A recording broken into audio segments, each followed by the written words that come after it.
Desde la Secretaría de Cultura del Gobierno del Estado de Baja California, en coordinación con el FAIRE, en el marco del Festival de Octubre por parte de la Dirección de Difusión Cultural y Fomento Artístico, agradecemos mucho a todas las artistas y a todos los artistas que nos acompañan en esta charla que se titula ¿Cómo ser artista visual y no morir en el intento? Aventuras de 6 artistas de Tijuana y Medellín. Una bienvenida a todas y a todos. Saludos, muchas gracias por acompañarnos. Y Hola, bueno, en esta sesión vamos a pedirles una autopresentación.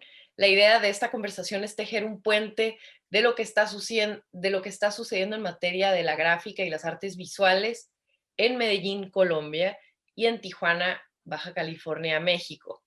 De tal forma que les pedimos a todas y a todos que compartan algo de su trayectoria y la idea es, en esta primera ronda, una autopresentación donde les pedimos que nos hablen de su trayectoria. Y para este bloque vamos a destinar 4 minutos por participante. Le pedimos, por favor, a Matilde Tilde que inicie con esta ronda de autopresentación. Matilde, bienvenida. hola, muchas gracias por la invitación a este intercambio pues, cultural y artístico. Pues para comenzar, yo me llamo Catalina, pero pues todo el mundo me conoce como Matilde Tilde, soy diseñadora gráfica, soy ilustradora y pues me dedico de lleno a la ilustración hace 3 años, pero digamos que toda la vida pues he estado dibujando. Me he dedicado mucho, pues desde mi labor en el diseño a el campo digital, que me ha parecido como un campo bastante importante, y a partir de ahí, pues digamos que entre esa mezcla de conocimientos digitales, de ilustración y de diseño, cofundé un colectivo feminista llamado Hiedras, en donde generamos espacios de conversación alrededor del significado de lo que es ser mujer en el mundo contemporáneo. También pues el año pasado lancé mi libro en coautoría con Florence Thomas, una escritora francesa radicada en Colombia hace mucho tiempo, que ha escrito pues, textos feministas bastante relevantes, diría yo, y lanzamos un libro llamado Mujeres Valientes y Poderosas, con un resumen de 30 mujeres latinoamericanas que la historia patriarcal y machista ha invisibilizado pues a lo largo de eso. Entonces, digamos que yo he enfocado mi trabajo pues como creadora visual. He encontrado pues como en la imagen una herramienta bastante útil como al servicio de los cambios y estructuras sociales. Entonces, digamos que sí he tratado mucho como desde mi quehacer que pueda ser como útil a el cambio lento, por supuesto, de este mundo bastante, no sé, digamos, machista y capitalista que está dudándose en estos tiempos de pandemia. Entonces, más o menos eso es un poco de mí. Muchas gracias por compartirnos algo de lo que haces y más recientemente, pues esta publicación que creo que es súper importante y que, como bien dices, Matilde, la pandemia ha develado como la importancia de hablar de cosas súper importantes como las prácticas de consumo, pero también las desigualdades, ¿no? Por ejemplo, en materia de género. Así que muchas gracias. Ahora le pedimos a Charles Glovitz que nos hable un poco de su trayectoria. Charles, te escuchamos. Micro, mi estimado. Charles, el micrófono. Gracias. Hola, buenas tardes. Mi nombre es Charles Glaubitz, soy artista visual, multidisciplinario. Soy nacido en Tijuana, ah, crecí en Rosarito, Baja California, que es un pueblo 20 minutos hacia sur de Tijuana. Y hago artes plásticas, ah, ilustración comercial, diseño comercial y cómics. Mi trabajo gira alrededor eh, de dos diferentes conceptos. Uno viene siendo el concepto de algo local, y exterior, cómo es vivir o estar al lado del primer mundo de Estados Unidos, que básicamente, depende del día de hoy, podrá bajar de primer mundo a tercer mundo. Y la intención es crear una mitología sobre conceptos e ideas de la frontera y crear personajes que estos personajes son los que rigen esta mitología, y se divide en dos mundos: en el mundo viejo, en el mundo nuevo. En el personaje del viejo mundo, hay un rey capitalista, un personaje que es un niño burro, y la idea nació como en el 2001. ah, Creaba ah, series de pinturas que hablaban de estos personajes, y estos personajes, estas ideas de estas series eran como que para hablar de conceptos más grandes, y lo hice por, no sé, unos 5 o 6 años, y decidí destruir ese mundo y transformarlo en otra cosa. Y recientemente retomado esas ideas de ese mundo, y he estado creando cómics, novelas gráficas, para explicar más, a base de ese trabajo creado en pintura, una narrativa más lineal. Y me ha llevado ahorita a los cómics que estoy haciendo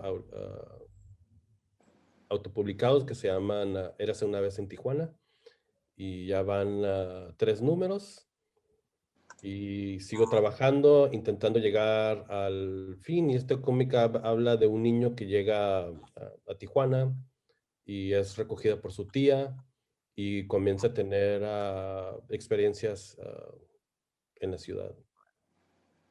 Y las experiencias tienen que ver con lo que genera el capitalismo hacia el ser internamente, y cómo los transforma. Y la otra parte, el otro trabajo se llama Starseeds, trabajo que se define más por el concepto interno, y la relación del espíritu o el alma, o a las cosas más bien efímeras, que no se pueden, que son intangibles, como las cosas espirituales, pero al mismo tiempo con conexión con cosas cuánticas, ¿no? Entonces, una historia, un mito ah, creado desde el nacimiento, desde el Big Bang hacia adelante, tomando los elementos de la ciencia física cuántica y convirtiéndolos en personajes.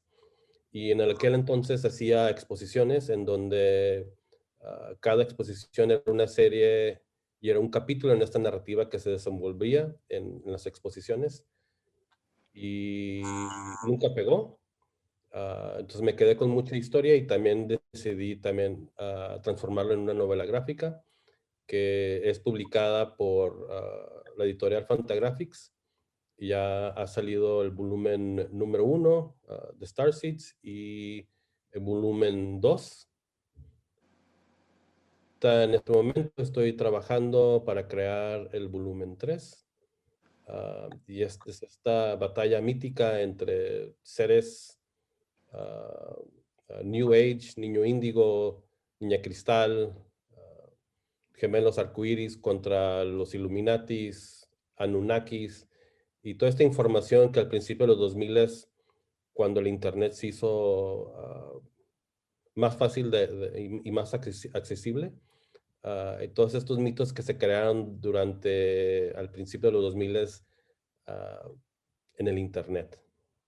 Y de eso se trata mi trabajo. Muchas gracias, Charles. Creo que efectivamente el recorrido que has hecho, y lo hemos visto en tu obra gráfica, tu obra visual, pues habla como esos momentos casi políticos, pues del capitalismo y de las fronteras y de cómo impactan, pero también esos elementos como muy, muy claves, ¿no? Culturales, como los tacos, como la venta en la frontera. Pero en Starseeds ves otra cosa que te decía, cósmica, sobrenatural, pero ahora entiendo de qué se trata, porque veía la obra, pero no sabía cuál era el trasfondo como en términos de contenido, así que creo que es súper interesante. Y bueno, ahora le pedimos a Santiago Betancourt, bienvenido. a que nos platique un poco de su trayectoria y que nos hable, pues, de cómo es esto de ser artista visual y no morir en el intento. Santiago. Hola a todos, ¿se me escucha bien? Bueno, soy Santiago de Tancur, Valencia. He vivido toda mi vida en Medellín. De hecho, he salido poco. Espero algún día poder ir a México. Estudio artes plásticas en la sede que hay acá de la Universidad Nacional, aunque eminentemente me considero dibujante. Aspiro a grabador, aspiro a comiquero, historietista. Digo aspiro porque el dibujo es algo que ya está demasiado metido en mí y me parece que es algo que cualquiera puede hacer. Me gusta también considerarme gestor del dibujo en la ciudad. El dibujo tiene una preeminencia demasiado extraña acá. Medellín es una ciudad que le gusta considerarse capital de muchas cosas, del reggaetón, del tango, de los webcamers, pero también me gusta pensar que es una capital del dibujo porque aquí el dibujo es muy vivo, pega mucho, como se dice por acá. La gente se deja atraer muy fácilmente hacia los colectivos que tienen una gran facilidad de armarse acá. Acá puede presumirse por ser una ciudad que tiene mucha tendencia a la comunidad artística, por así decirlo, porque no es pequeña, tampoco es muy grande, tomando en cuenta que tiene metro y otros muchos medios de transporte, tranvía, metrocables, estas cosas. Es relativamente fácil transportarse y que todos se junten entre ellos. Entonces he pertenecido, he impulsado a muchos colectivos de dibujo, he estado desde hace años en el grupo de retrato, que antes era en el Taller 7, ahora es en San Ignacio. Fundé un grupo de dibujo de modelo desnudo en un taller que coadministro con algunos socios que se llama La República Soberana de la Salida. Aquí tengo el botón. Nos gusta hacer colectivos de todo, tenemos colectivo de grabado, hemos hecho grupos de pintura, hemos hecho talleres de todo, todo absolutamente improvisado, todo como por fuera de la institucionalidad.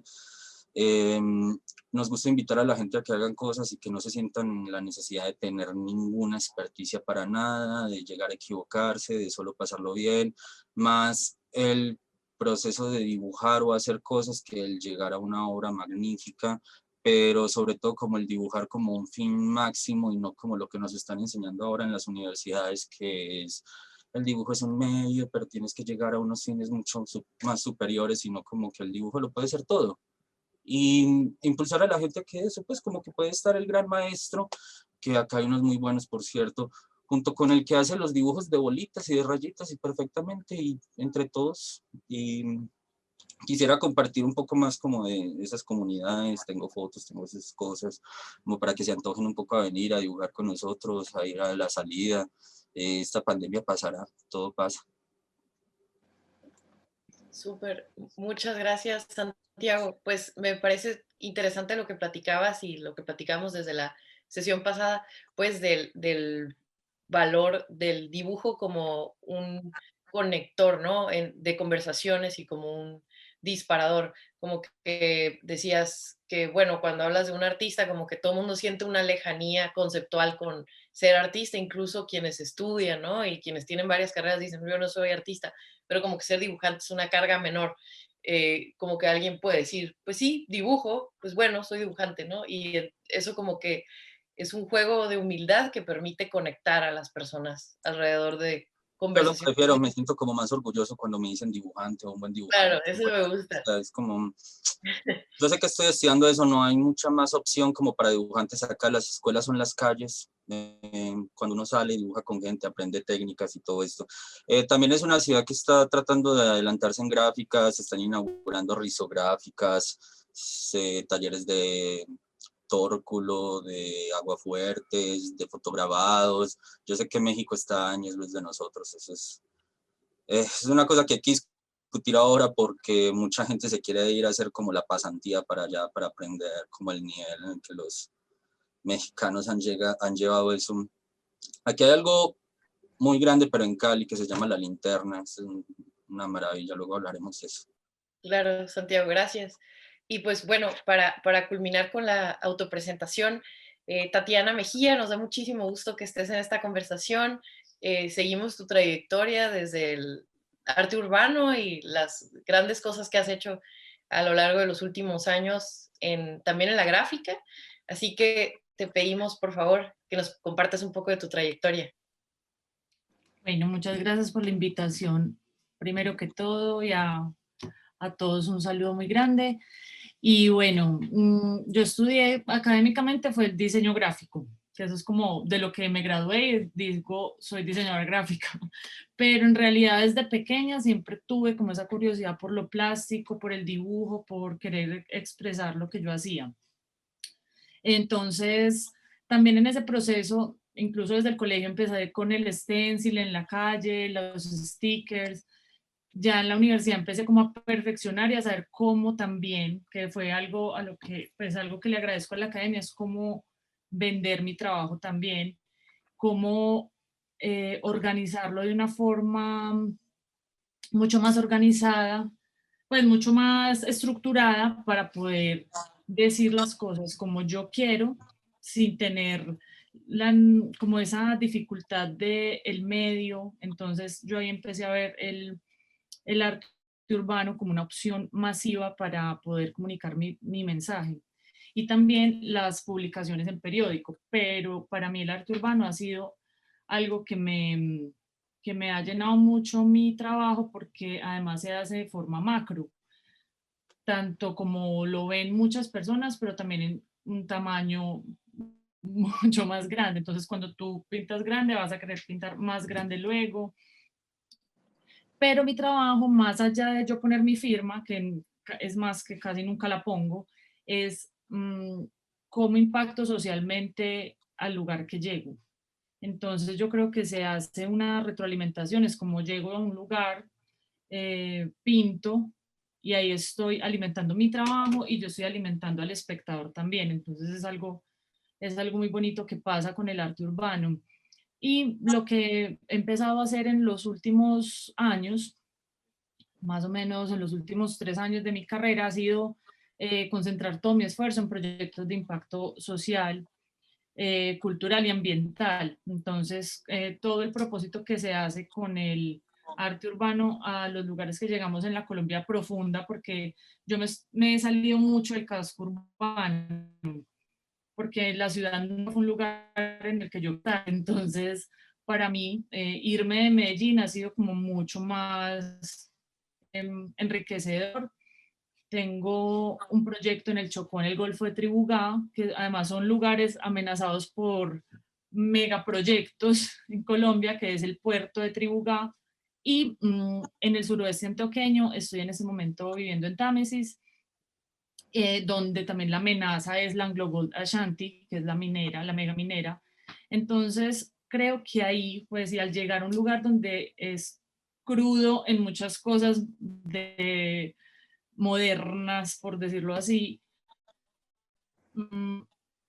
hay todo por hacer, pero el aprendizaje para uno que llega de ciudad es también interesante. Entonces ahí hemos empezado a hacer una participación colectiva.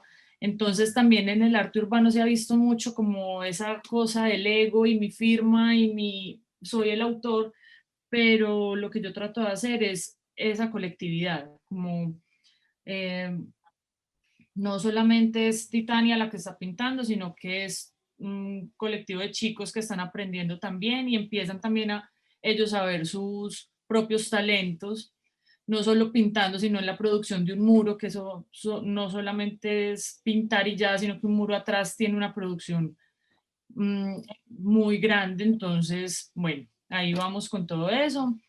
Y bueno, mi trabajo siempre ha sido eso, muy contestatario en cosas, pero también con humor, y no solo la pintura, sino la instalación de madera en el muro. Entonces se hacen unos muñecos articulados, en fin. Entonces es eso, es como una exploración de técnicas y de otras visiones de vida ahí juntas para pintar un producto final. Claro, gracias, Titania, pues, por platicarnos un poco de tu trayectoria. Creo que eso que comentas es algo interesante porque pues si bien las artes visuales pueden servir como un formato, el fondo de ese formato tiene mucho que ver con el resultado. Y en este caso, la dimensión territorial de las artes visuales, pero también la dimensión que llama Marc Augé como de relacional, ¿no? De cómo eso puede hacer que se relacionen y que se vinculen otras personas y otras agendas y otros temas, y un poco sea también lo que decía Santiago, ese espacio para la conversación que puede develar múltiples temas. Y ahora, por favor, Gerardo, Yepis, es un gusto que nos acompañes en esta conversación. Gracias. Platícanos. Gracias por la invitación, gracias por tenerme aquí. Bueno, vamos a aclarar un par de cosas. Yo no soy tijuanero, no nací en Tijuana, sin embargo, Tijuana fue la ciudad que vio crecer mi carrera y digamos que me convertí en tijuanero por adopción y por mérito propio, y es una ciudad muy importante en el desarrollo de mi carrera, ¿no?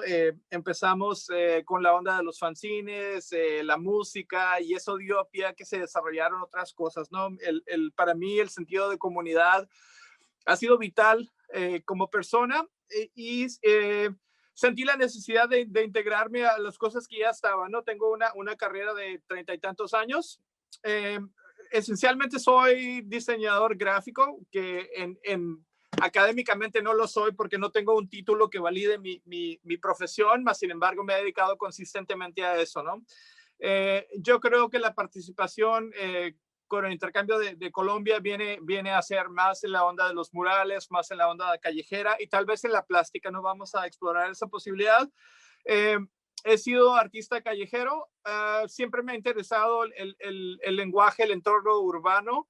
Empecé porque me gustaba mucho la música, entonces por ahí rayoneando los nombres de los grupos, cuando empecé a patinar ya más seguido, la onda de las patinetas vino a tomar ese lugar importante de la cultura de las tablas, de las camisetas, de la decoración de los espacios para patinar, y en general toda la cuestión derivada de la música. Entonces ahí fue una influencia muy importante que no ha parado, ¿no? Simplemente la cultura urbana se ha trasladado a otros ámbitos, ¿no? Pero también he coqueteado mucho con las instituciones, de una manera muy irónica. He terminado en museos, en galerías, en colecciones particulares, y ya en otra cuestión que ya no es tanto ese sentir irreverente de ser artista, de ser un individuo, sino más bien la presión para sostener este estilo de vida, ¿no?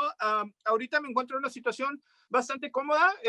Muchos de los problemas que tenía como artista se han disipado a lo largo de este año, lo cual estoy muy agradecido. Incluso ya subí de peso, ¿no? Pero sigo trabajando, sigo pintando, sigo haciendo cosas. Ya no tengo esa presión que me estaba volviendo loco hace un año. Y es muy cómodo disfrutar de las cosas que se han dado en este año, ¿no? No me he dejado de preocupar por los temas, no me he dejado de preocupar por todas esas inquietudes que he tenido como artista durante toda la vida.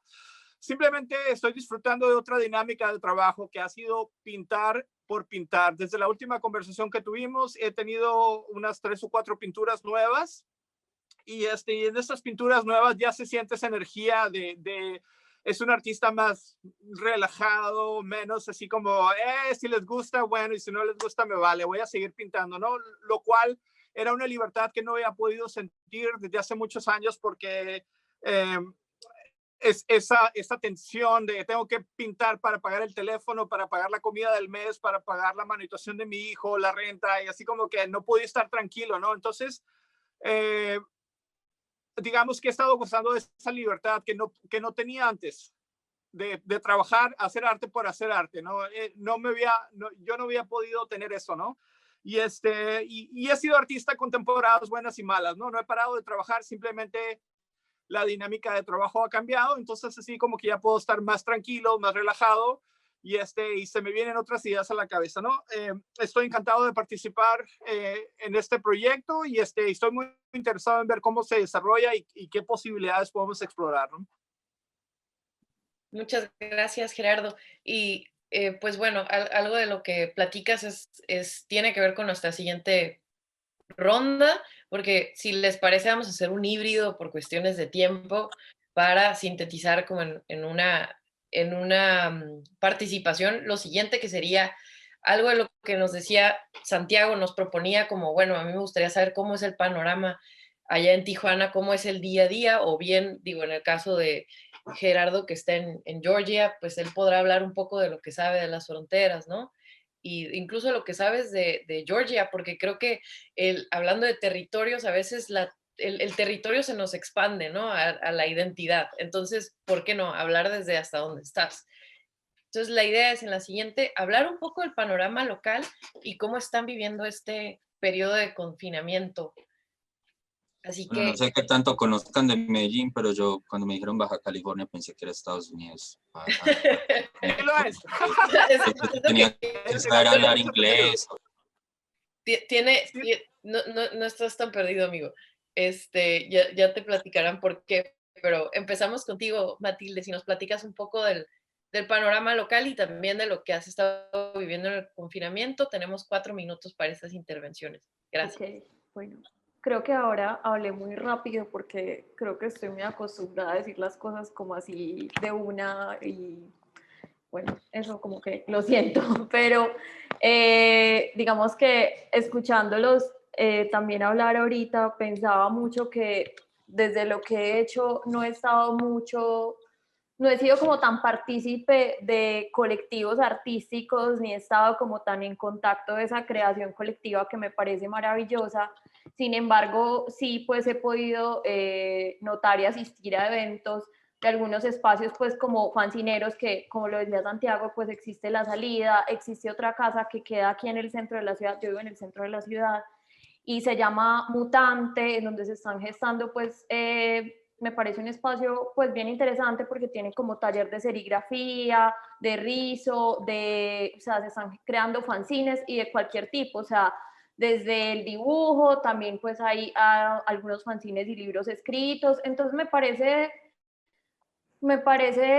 bello, me parece lindo, en el sentido de que no es pretencioso, sino que es simplemente unirse por unirse y crear por crear, no como con la expectativa de necesariamente de generar un ingreso, que igual ganar ingresos obviamente pues no solo está bien, sino es necesario en este mundo, pero digamos que yo creo que eso también es un poco como hackear como ese sistema que, como lo decía Gerardo ahorita, de que nos vemos un poco obligados a crear para que nos compren, para que acepten nuestra obra, para que sea atractiva, y creo que eso también nos pone una carga que tal vez cuando empezamos a dibujar no se sentía tanto. Pues yo, digamos, en esta pandemia, pues, espero no me toque otra,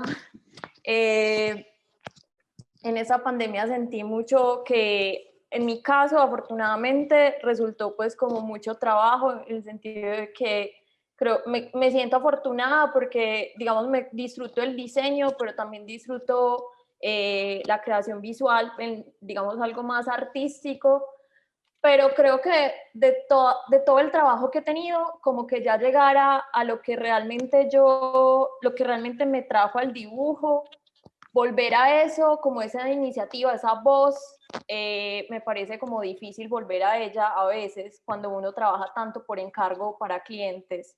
Y también eso lo sentí porque, digamos, yo, como lo decía hace un rato, pues como que enfoqué mucho mi trabajo a lo que estaba haciendo con el colectivo, pero sentí que creció tanto que ya como que no podía estar ahí y seguir trabajando y haciendo mis cosas. Entonces fue como salirme de ahí y he estado es como en ese proceso, bueno, ¿qué es lo que yo quiero decir? ¿Cuál es mi voz?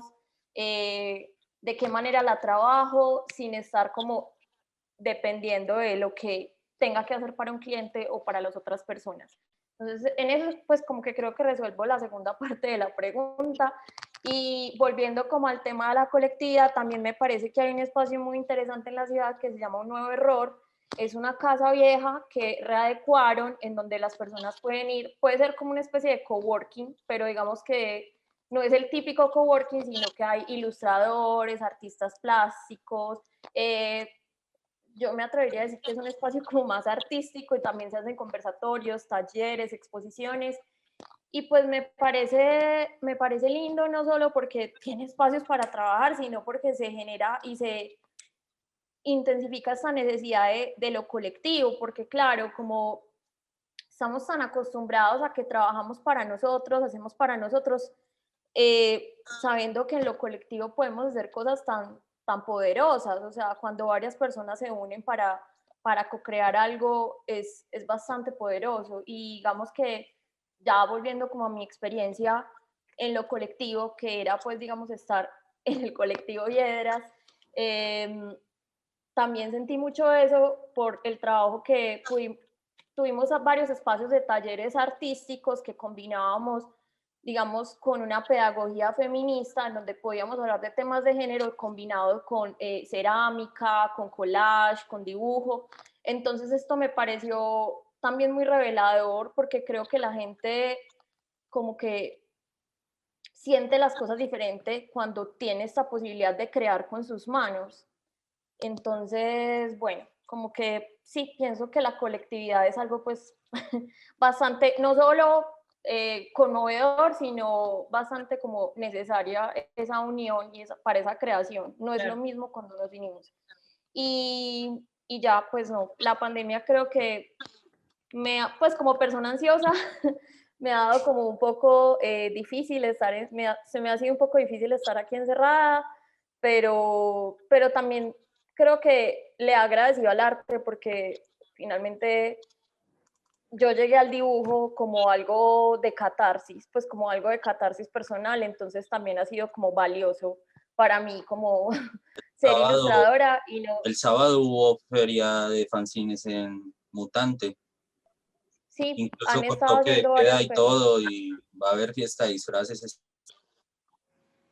Sí, pues yo creo que ahí como que entra mucho, me imagino como las medidas que cada persona está tomando como en las salidas y todo esto, pero me parece lindo, pues me parece muy necesario Claro. porque todos estamos como encerrados enloqueciendo, pues no todos, por supuesto, pero es difícil emocionalmente procesarlo. Dice una amiga, Midori Zúñiga, que estemos,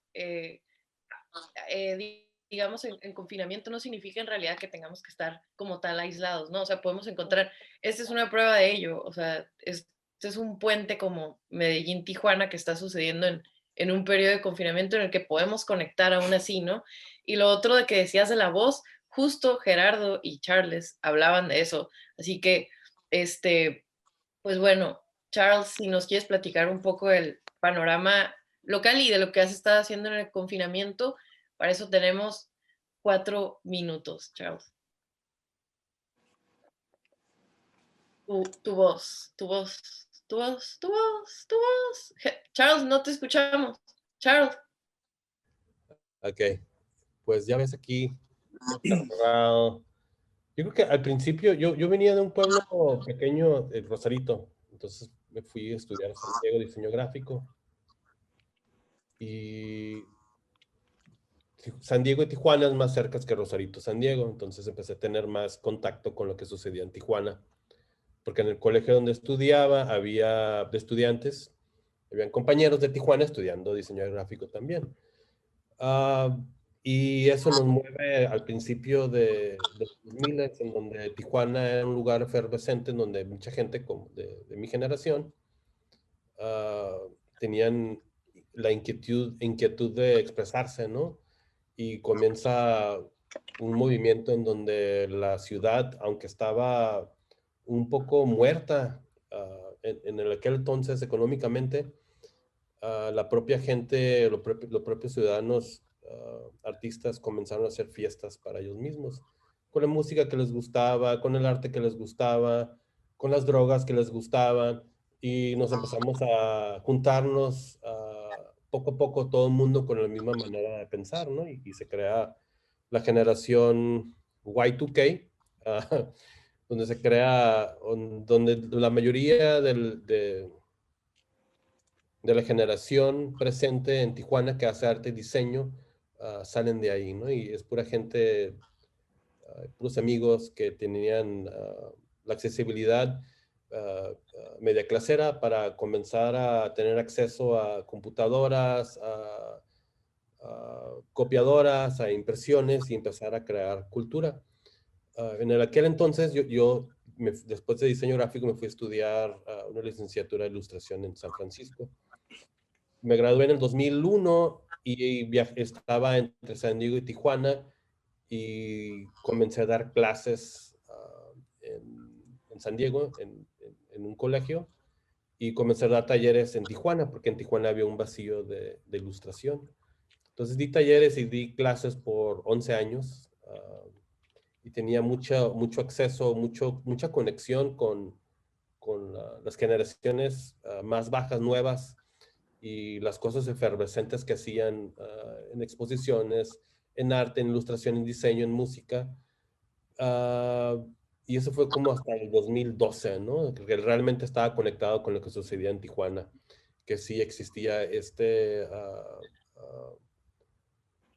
esta migración entre Tijuana y San Diego, arte, diseño, de ambos lados, gente con interés de subir, o de aquí hacia allá, y gente de allá a ver qué sucedía aquí, porque en aquel entonces del 2000 los medios norteamericanos nombraron Tijuana como una de las mecas de arte nuevos, que nunca se ha consolidado, creo yo.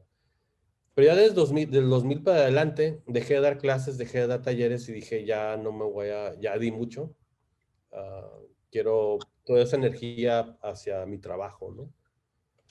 Y creo que desde el 2012 hasta el momento presente he estado encerrado. Encerrado trabajando, muy poca conexión con el exterior.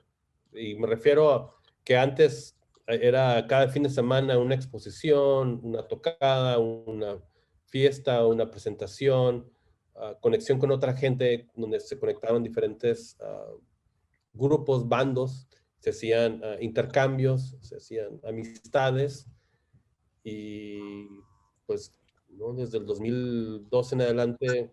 Tienes 8 años de confinamiento, Charles. Básicamente, sí. Y por lo que ha sucedido en esos 8 años, que enfoqué esa energía creativa a mi trabajo creció infinitísimamente, exponencial, a donde estoy ahorita, ¿no? Que es diario, 8 horas sentado, trabajando para clientes comerciales,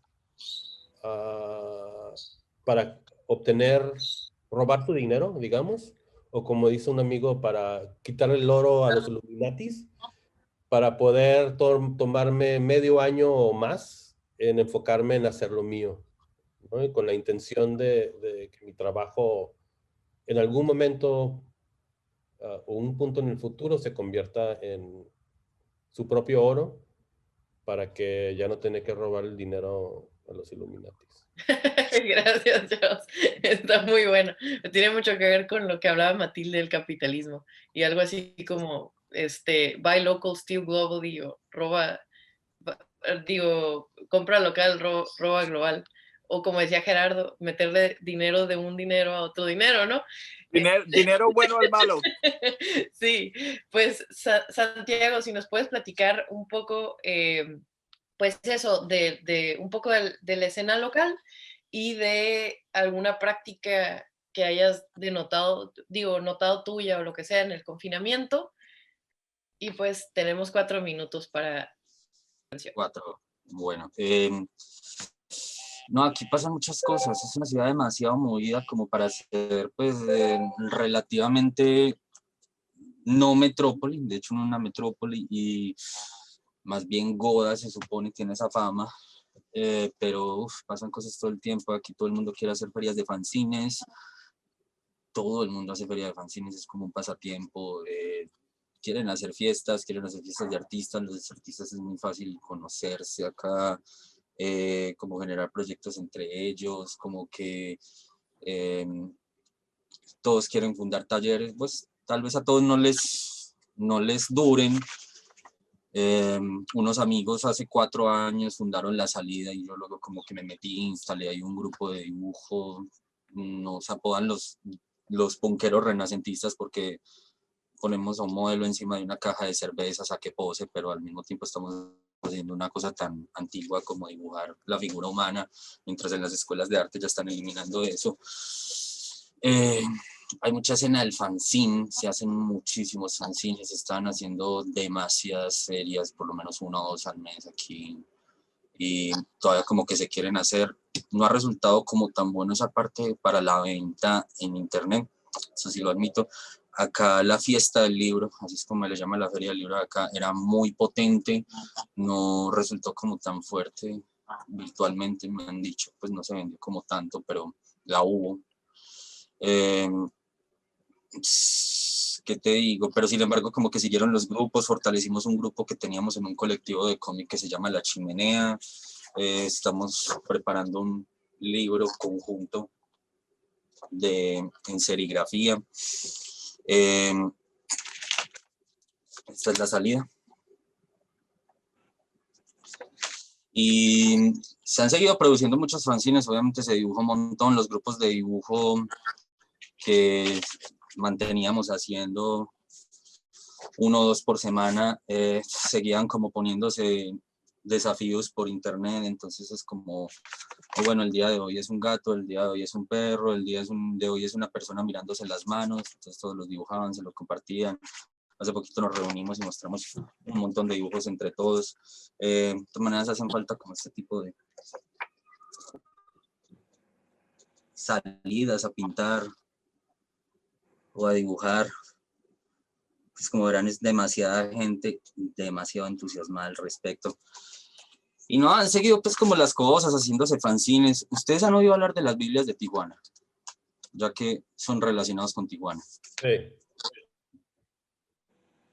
Estoy tratando de revivirlas aquí en Medellín, pero cuando estuvimos en los ensayos parecía que no las conocían. No, pues esos son unos clásicos de literatura cómic. Como los primeros fanzines. Fanzines pornográficos de Tijuana. Ajá, ajá. De Tijuana, como se le decía Tijuana porque los estadounidenses como que consideraban la ciudad del pecado por alguna razón histórica, no sé. Pero sí, son como versiones pornográficas de caricaturas famosas. Yo lo estoy haciendo acá como con mascotas de publicidad. Y ¿qué más te digo? Pues muchos talleres se niegan a morir acá, pero realmente es posible vivir en Colombia del arte, solo que los que lo logran trabajan mucho. Acá todo el tiempo están saliendo becas, presupuestos, son como las excusas que muestran el Ministerio de Cultura para decir que no se están robando todo, sino solo un poco o solo una parte. Y no, pues los que son realmente inteligentes, los que no se aperezan, se presentan a todo, de cuando en cuando pasan, logran como mantenerse con eso, o mantener unos proyectos pues que simplemente solo no podrían hacer, pero sí he conocido a gente solo que tienen que ilustrar, tienen que estar en becas, tienen que administrar un taller, tienen que dar algunas clases, o sea, es como un poco todero, y yo hasta donde sé, así es ser artista un poco en el mundo. Yo pues por ejemplo una cosa en la que me sirvió mucho reinventarme es que una vez me hicieron un gran encargo cuando empezó la pandemia para hacer ex libris. No sé si todos conocen los ex libris, son estos sellos personalizados para marcar libros. Entonces hice un encargo para una librería que quería darle unos regalos a sus donantes en tiempos de pandemia y resultó que todo el mundo quería y seguía haciendo. Llevo un montón, casi siempre de gaticos, de sus mascotas. Esa ha sido como mi reinvención, o sea, los tallo a mano en un borrador y de lo que sea, y en la cosa más detallada. Y ha resultado buen trabajo, o sea, vendo borradorcitos tallados y ha resultado bastante rentable. Estoy pensando en mudarme. Quedamos que esa palabra de resiliencia no nos gustaba, Santiago, pero hacerlo en borradores, perdón, pero caíste en la palabra resiliencia. Está muy bueno. Mi hermana empezó una empresa en su escuela cuando tenía 5 años de un hospital de borradores. Y eso que tú hiciste es como nivel... ¿Cómo así que un hospital de borradores? Sí, sí, sí, le ponía un curita y les cobraba... ¿Sabes qué es un curita? Una bandita Ajá, una cura. Ajá, y les cobraba por eso. Pero eso de hacerlo en borrador está genial. Están muy buenos. Pues son ese tipo de como espacios, ¿no, Santiago? Que se abren dentro de la pandemia. Siento Es una cosa que aprendí por estar como tan relacionado entre otros dibujantes. Conocí a un señor que llevaba como 30 años haciéndolo y cada vez era la cosa más ridículamente detallada. Y luego llegaba alguien que era su alumno y lo hacía con gafas de joyero para que fueran todavía más detallados.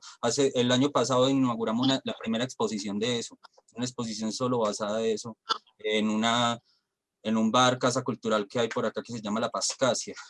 Ok.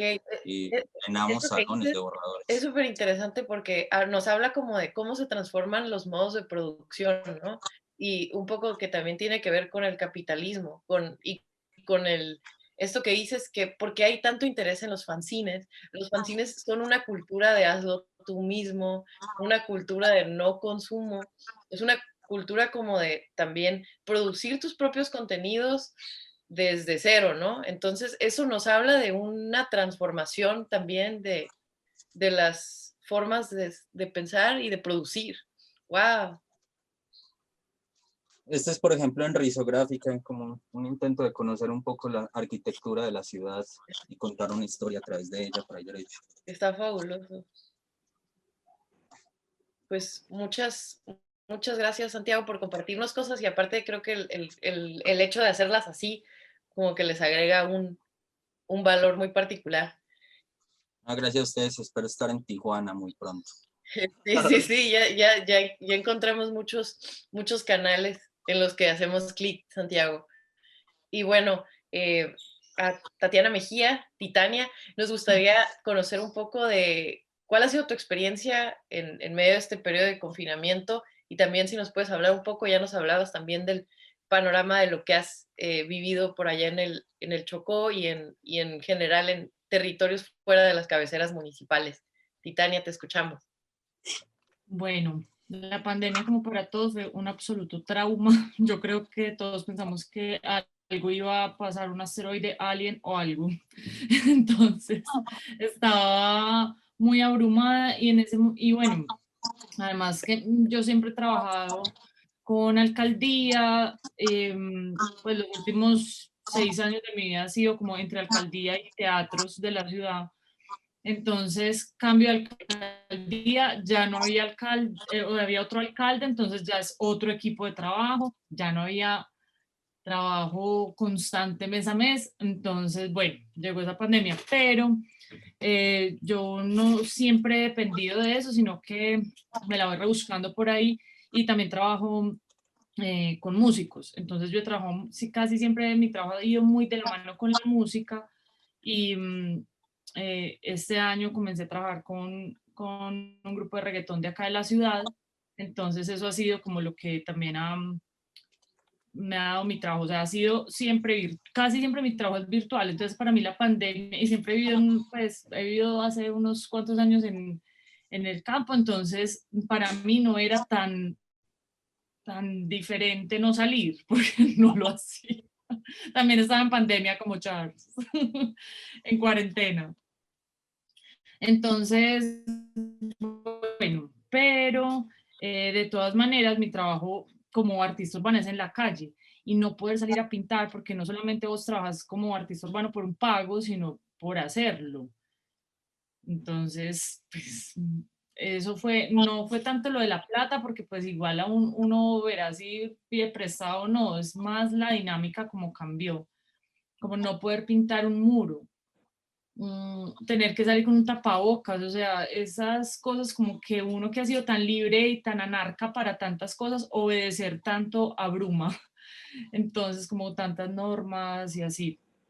Pero bueno, la cosa es que, por ejemplo, en Medellín ha habido una crisis con el arte urbano este año justamente, no solo por la pandemia, sino también por esa nueva administración. Entonces, lo que ahora está pasando en Medellín es un conflicto de graffiti con las barras bravas de los equipos de fútbol, por ejemplo, porque como el graffiti en el mundo es prohibido, pero en Medellín se han llegado a acuerdos donde nos dan permisos previos para pintar muros grandes. nunca volvimos a recibir respuesta de parte de la administración, entonces, claro, todos los grafiteros hemos estado como, bueno, entonces, ¿qué va a pasar? Y ahora las barras de los equipos de fútbol están tapando todos los grafitis de Medellín. Entonces, no solo es un conflicto con la administración, sino también con barras bravas que no son precisamente amigables. Entonces, ya empieza a verse como otro tipo de conflicto en la ciudad, que no solo es entre un combo u otro, sino que ya se empieza a ver en el arte una guerra, ¿cierto? Entonces, eso pensábamos que había desaparecido, pero Titania, combo es lo que nosotros llamamos cártel, ¿correcto? ¿Pero qué son barras? Las barras de fútbol. ¿Qué es eso? Como los hooligans, como... Ya, gracias. Eso. Los hinchas. Eso. Entonces acá se le dice barra brava. Entonces existen los del Medellín, los del Nacional.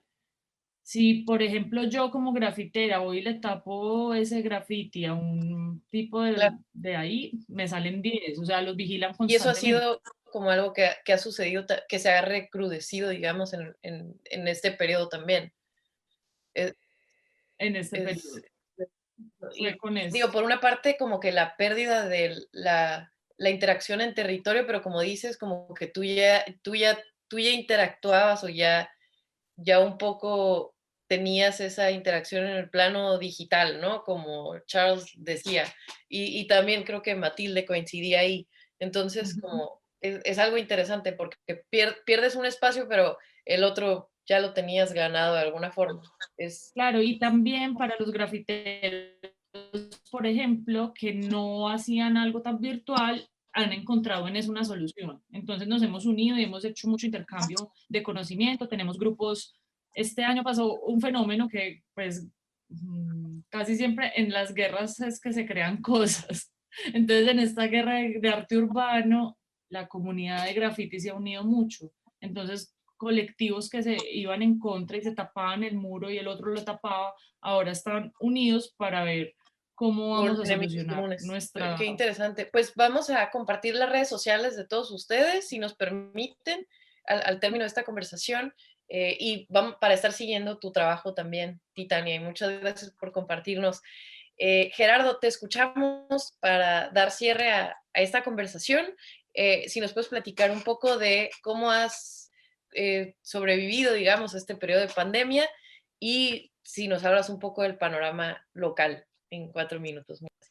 Bueno, tengo que recordarles que estoy en Georgia, estoy a 25 minutos de Atlanta. Es una zona muy privilegiada, es una zona fresa, voy a decirlo. Y llegué aquí hace un poquito más de un año, pero no me ha tocado ver la escena de las artes, digamos que es lo que veríamos en San Diego o en Tijuana como arte de turistas. No he visto así como que, wow, son muy radicales, están haciendo cosas nuevas, diferentes. Sí las ha de haber porque hay gente joven, ¿no? Pero digamos que el factor socioeconómico no he visto que haya, que existe ese arte provocador, ¿no? Tal vez porque las casas, no, la zona donde vivo es digamos, es más privado. La gente así como que no sabes quién vive a un lado, la gente no convive tan abiertamente, no existe ese populismo en esta área, ¿no? El arte que me ha tocado ver es muy complaciente, digamos que es el equivalente para nosotros en Baja California como arte de delfines, o lo que veíamos en San Diego, así como la comercialización del Día de Muerto y el choteo de la Fridita y del Diego, y muy complaciente, ¿no? No he visto un arte que digas, wow, esto sí me late. Tal vez en Atlanta, en la ciudad sí lo hay, aquí no lo he visto, ¿no? Eso es en cuestión de las artes. Voy a ser sincero, he estado deprimido porque he estado lejos de mi familia, de mis amigos, porque no tengo un grupo social aquí y se atravesó la pandemia, entonces me tocó se me hizo muy duro para mí poder enfocarme al arte de regreso, ¿no? Para poder pintar, digamos que cambiaron unos problemas por otros, ¿no? Los problemas fueron el estar aislado. Es muy desmoralizante saber las noticias de qué es lo que está pasando, de que hay números más altos de muertos por COVID, que sí se transmite por el aire, que su fulano de tal se enfermó, que ya se me murió un familiar en México. entonces es una situación donde estoy triste porque ya no puedo viajar. El último viaje que tuve fue en febrero, volé a San Diego y después de San Diego fui a Tijuana y Ensenada a ver a mi familia y tenía la intención de regresar en el verano, ¿no? Pero se atravesó la pandemia y por ejemplo, la aerolínea principal aquí es Delta, ¿no? Y entonces Delta en julio reportó 500 empleados, de los cuales 10 habían muerto. O sea, imagínate, con números así, o sea, no se antoja viajar en lo más mínimo, ¿no? Y además en el condado aquí de East Cobb, pues los números no bajaban, ¿no?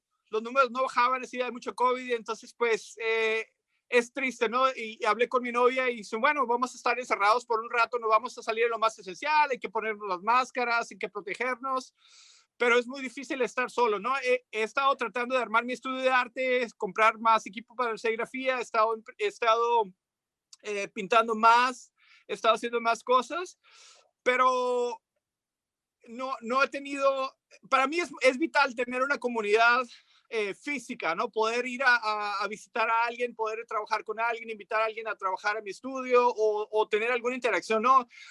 Sigo trabajando con clientes y la mayoría de sus proyectos salen por paquetería, ¿no? En realidad no tengo un contacto físico con ellos.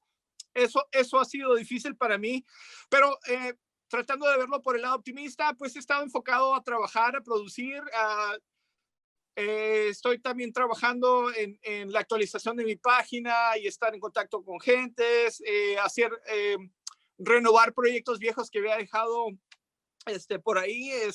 Yo también tengo una historia en el mundo de los fanzines. De hecho, antes de empezar una carrera, participé en muchos fanzines. Por ahí un amigo tenía una distribuidora de cassettes, eso fue en los 80s. Y entonces toda esa energía underground no se ha perdido, simplemente ha cambiado porque pues cambia la vida de uno y cambian las maneras de acercarse al resto de la gente, ¿no? Pero pues tengo más ideas, he estado tomando muchas fotos, he estado trabajando con el cuaderno de apuntes, entonces pues ahí hay mucha loquera que necesita encontrar una salida, ¿no? De esa manera pues siento de que estoy trabajando, ¿no? Sí noté que la pandemia me puso físicamente y emocionalmente en un espacio difícil de procesar. No me podía enfocar. Dije, ¿qué voy a hacer? Voy a trabajar en esto, lo otro. ¿Cuándo voy a ver a mis familiares? No quiero que se me vaya a morir alguien. Entonces es difícil estar aislado y tener la cabeza lista para trabajar en ideas concretas, ¿no? Siento de que ya ahorita, bueno, ya sabemos más o menos de qué se trata la pandemia, cuánto tiempo más va a durar.